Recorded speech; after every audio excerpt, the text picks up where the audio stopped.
day out finally after that cold this week, so maybe we can all get out and enjoy nature a little bit before it gets too cold. So today I want to talk about something that I've been thinking about the last couple months. So it's been an intriguing or an interesting year, to say the least. I'd say interesting is being kind to myself. So I approach my 55th birthday in a few days. I have begun to reflect on my life, both the sad and happy times. As I prepared for my house for sale, I found a few photo albums. Some were from my childhood, some were of my daughter as a child, some were just from last year. As I perused the photos, a flood of emotions overwhelmed me as I was experiencing these emotions triggered from the past. I thought, this is a weird place to be. I was happy and sad. I smiled through the happy tears and cried through the sad ones. I even had moments of anger, usually followed by a moment of self-compassion. The past, of course, is no longer real, but at one time it was the present. All too often we relive the past in our present lives. As flawed human beings, we frequently hold on to life traumas that we allow to impact us negatively today. We tend to live in this fictional world that reinforces pain in our present lives. Why is that? I have many more happy memories than I do negative ones, yet it's the negative experiences that we often cling to. I once heard a teacher say, "We don't laugh at the same joke again, why do we cry at the same problem again?" Why does it seem that our natural state is to be depressed about the past and anxious about the future? Buddhist teachings offer a unique view of time. Unlike many Western perspectives that emphasize a fixed linear timeline, Buddhism understands that time, including the past, is fluid, impermanent, and deeply connected to the present. The past in Buddhism is not just a record of what happened, it is a mental construction that shapes how we experience the world here and now.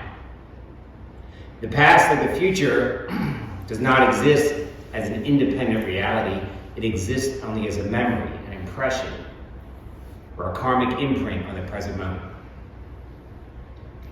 In a sense, the past is not fixed. It's a narrative reconstructed by our mind. Our attachment to that narrative can become a source of suffering. The past affects us in different ways at different times. In our minds, moments from the past evolve, and we attach feelings to those memories. Painful moments of the past can lead to depression. The moment is long gone, yet our ego refuses to let go and instead holds on to the pain. It'd be great if we could just let go of anything that causes pain. But what about the happy memories? We don't want to let them go because they allow us to feel happy again, even though the moment is long gone. Is it possible just to eliminate the painful memories and keep the good ones? Probably not. So what recourse is available to us? Buddhism teaches us that there is no permanent self that owns these experiences. The mind holds on to the past through emotion, memory, and identity. This is what Buddhism seeks to liberate us from. Memories are aggregates of consciousness, arising and passing away like everything else. Clinging to the past strengthens the illusion of a fixed self.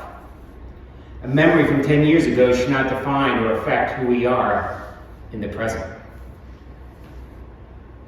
So how do we honor yet learn from the past?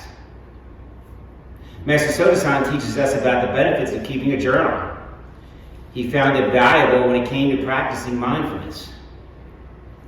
The journal is a tool that helps us reflect back on the past, not to relive it, but to learn from it, to help us grow, and is advantageous to the present moment because it helps us improve with each moment.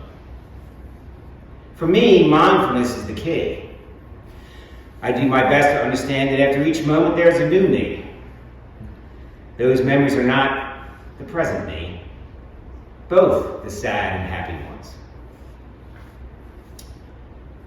While some memories are painful and some bring us joy, we are not robots, so it would be impossible to eliminate them. However, through mindful practice, we can take a step back and limit their effects on our present self by recognizing just what they are. Just thoughts and memories. They should not define me any more than the freckle on my nose defines my face. Instead of ruminating on pain or basking in joy, let us focus on what we learned from the past, both the pleasant and painful memories. I remember watching an interview with the Dalai Lama where the host asked how His Holiness felt about China, considering what the government had done to Tibet and caused his exile in India. The Dalai Lama responded, "I'm thankful for the Chinese. They taught me patience, empathy, and compassion." He did not utter one cross word against those who had caused him harm. Instead, he focused on what he had learned from the past, from the pain of that experience. He did not focus on the obvious impact on Tibet from the past. What good would that do?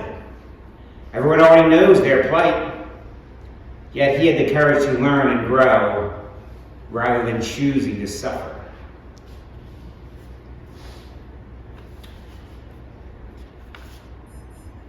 Recognizing the impermanence of the past allows us for healing and liberation, rather than being trapped in regret or nostalgia. So I thought, what have I learned as I contemplate these things? Sitting with those photo albums, I relived many moments. As I flipped through the pages, I missed some of those times when, for example, my daughter, when I was her entire universe. But I think about those special moments now and I smile because those moments have their place. If I approach them mindfully rather than just reminiscing or wishing for them again, I will learn and grow. Now, instead of just looking back on those moments when I carried Kate on my shoulders as a child, I'm mindfully aware of the moments now as a woman. Sharon carries me on her shoulders. Metaphorically, of course. I can reflect on the burden of empathy that she has embraced and how she has grown far beyond I was at that age. We can just enjoy each other in the moment, but respect how our past brought us there without it impacting our present state of mind. And once I read a Buddhist parable about a senior monk and a junior monk who were traveling together. At one point they came to a river with a strong current. As the monks were preparing to cross the river, they saw a very young and beautiful woman also attempting to cross.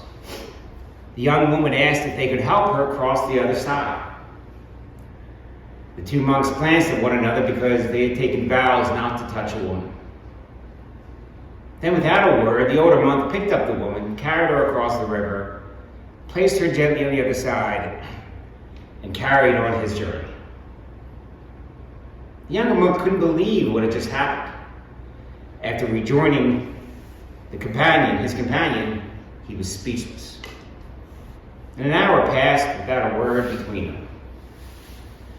2 more hours passed, and there, finally, the younger monk could contain himself no longer, and he blurted out, "As monks, we are not permitted to touch a woman. How could you then carry that woman on your shoulders?" The older monk looked at him and replied, "Brother, I sat her down on the other side of the river. Why are you still carrying her?" Simple Zen story has a beautiful message about living in the present moment. How often we carry around past hurts, holding on to resentments, when the only person we are really hurting is ourselves. We can choose to ruminate over the past actions or events, but it ultimately will weigh us down and sap our energy. Instead, we can choose to let go of what doesn't serve us anymore and concentrate on the present moment. Until we can find a level of peace and happiness in the present circumstances of our lives, we will never be content. Because now is all that we will ever have. Thank you. Thank you. Thank you. Any questions for Kelly? Questions, comments? Yes, I want to thank you for your Dharma talk. Thank you. It was excellent. And I know that preparing a Dharma talk takes time and effort and a lot of thought, but that was excellent. Thank you. And I have struggled with past memories.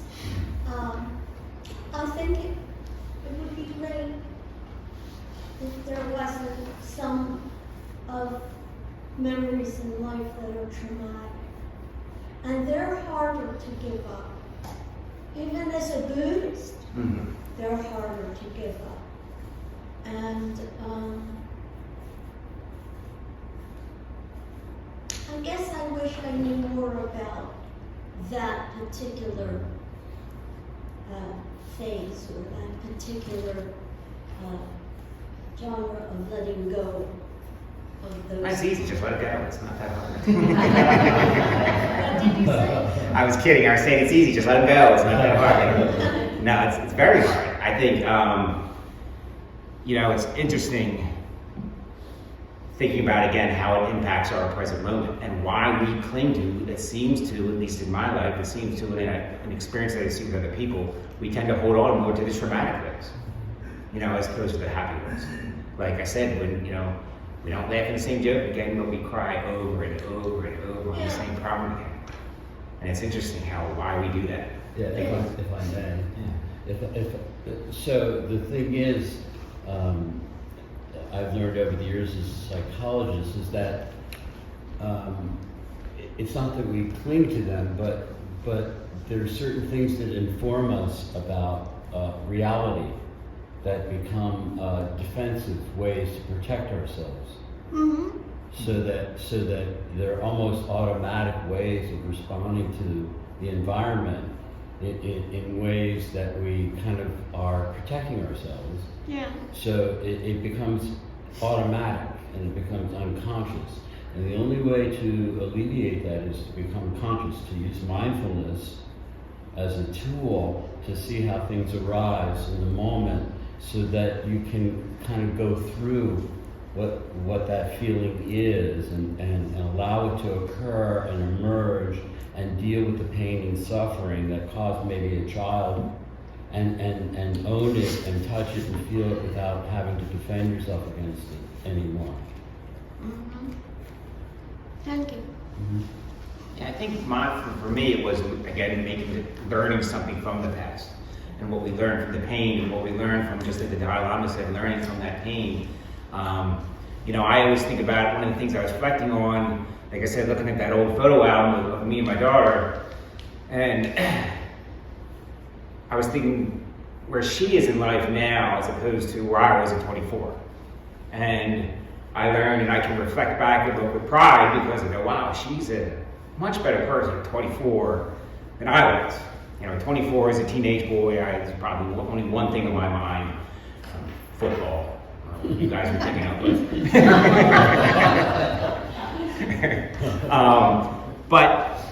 And I think back, and I take pride now and reflect back and go, wow, she has grown so much, and part of that is the impact of the influence that I've had on her. But I think about, what an idiot I was at 25, and it's sometimes I look back and learn, and we have discourse because I've said to her, I said, I love how empathetic and compassionate she is, but that's a burden at 25, 24 years old. Yeah. I didn't have that burden at 24 because I was an idiot. So the fact that I think pride, like I said, just gets to me a little bit, but the fact that she is so much more advanced in that level, when I look back on that and say, wow, I really learned and how she has grown as opposed to, God, I wish it was when she was little and I was her entire world. And now I've learned from that and learned from those experiences. So I digress. I just wanted to say, I don't think it's a burden, I think it's a gift. And also, I think it's important to remember that just like when you break a bone and it heals, or you have a heart valve replaced and you heal, those scars are still there, they remain. The fact that you broke a bone happened. The idea of letting go of trauma is silly. It happened. It's what you do with it in this moment that changes things. Yeah, and I think when I say burden of it, I mean that more so of kind of how empathetic in terms of she has a really good ability to take it on other people's pain, and sometimes that, I'm like, oh, that's a lot. Sometimes you have to separate yourself, you know. I wasn't doing that till I was in my 40s, you know. She's doing that at such a younger age, and as proud as I am of that, it's also, I feel bad sometimes because, you know, I don't hate to see her in pain, you know. But oh, Debbie. Thank you for your talk. I guess my question would be, could you please give an insight into how you learn lessons from your What did you say? What did you say? She asked him how he learns lessons from these experiences. Thank you. You're welcome. I've gotten better with reflecting on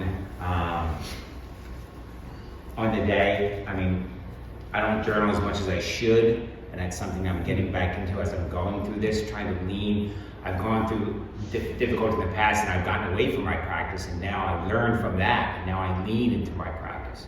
So part of getting me through this difficult time is my practice. And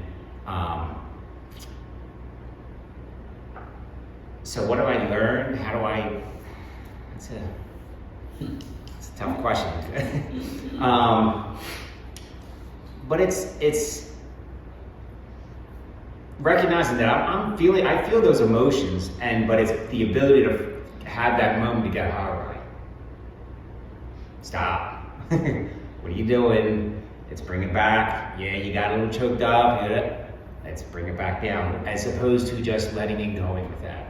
And then being, okay, for the next 3 days, I'm upset because I can't stop thinking about something. I'm constantly going, you know, I'm having difficulties at work and stuff, and I'm constantly going, let it go. Breathe and let it go and smile. And then 10 minutes later, so up in there, yeah, you know. But just that's it. I don't know if I have an answer for that. Does anybody else have a good answer for how they let go of the past? Or? I think you answered. I think you lean answered into well. your practice. Yeah. Yeah. Yeah. But, no.